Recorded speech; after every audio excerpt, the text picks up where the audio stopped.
Wel, mesa visa fundação Kutakai Bau de Misa Metodista. Então, nossa existive año 1968, dus nós estamos mais com 56 anos.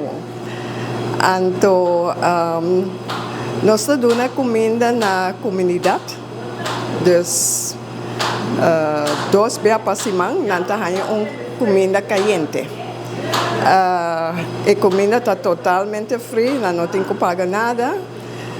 Gente não está bem nem remarcar para a comida está gente na idade, família que não pode zorg para comida para não e também gente que pode operar se na rua ou então o doutor of a persona te punta si não por hanya comida para tempo cortico, no luna, 2 luna, algo assim.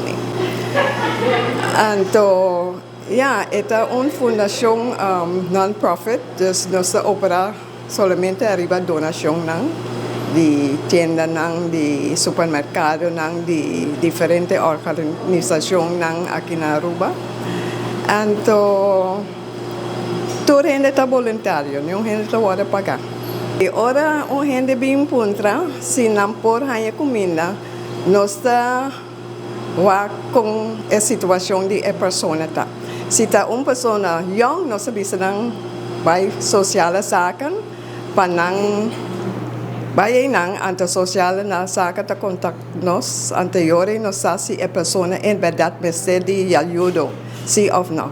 Se está gente mas na idade dos mas pior nós está a sua situação passou por ter uma pessoa que está viva só ou não por fazer comida tra comida anterior nós está ajuda a pessoa claro que nós está pedir diferentes comércios, se não por supermercado, não, se não por ajuda-nos, então a maioria não ajuda-nos.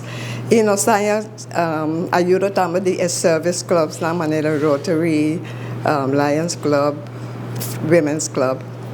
Nós temos ajuda de nós também.